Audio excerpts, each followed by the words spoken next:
This question comes from Daniel, who notes that people sometimes say, if I had all the money in the world, in order to discuss what they'd do if they had no financial constraints. Of course, it's natural to then ask, what would happen if you literally had all the world's money?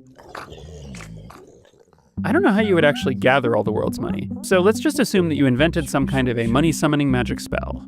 Most of the world's wealth isn't physical money. It's land and houses, bank accounts, businesses, intellectual property, cryptocurrency, and so on. In theory, you could edit all the property records on Earth to say you own all the stuff, and edit all the banking records to say you own all the money. But everyone else would disagree with those records, and they would edit them back or ignore them. Money is an idea, and you can't make the entire world agree with your version of the idea. Getting all the world's cash, on the other hand, is much more straightforward. At any given time, there is a certain amount in the world. Right now it's somewhere north of $10 trillion, and you want it all. It won't necessarily do anything for you, since without the cooperation of the outside world, you probably won't be able to spend it. But maybe you can swim around in it, like Scrooge McDuck in his giant room full of gold. So you cast your magic spell and summon all the money. The pile of cash is taller than the Statue of Liberty and heavier than the Empire State Building. You probably don't want to be standing under it, so let's assume that you're standing over here, off to the side.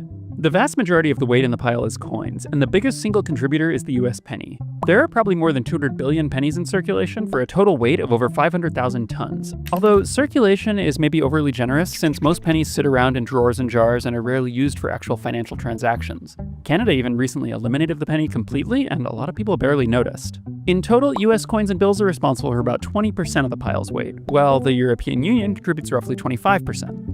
Unfortunately for you, the pile doesn't stay a pile for long, and what seems like a safe distance isn't so safe. In Boston in 1919, a large molasses storage tank collapsed. Molasses is thick, so you might think it would flow out slowly, but it didn't. The wave of molasses swept down the streets too fast to outrun, demolishing buildings and killing 21 people.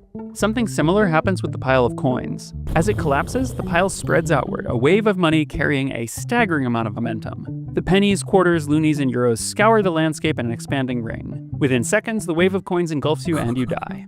There are ways to avoid this. You could, say, build a wall to contain the coins and then summon them. Unfortunately, you might now face a problem worse than death: building code violations.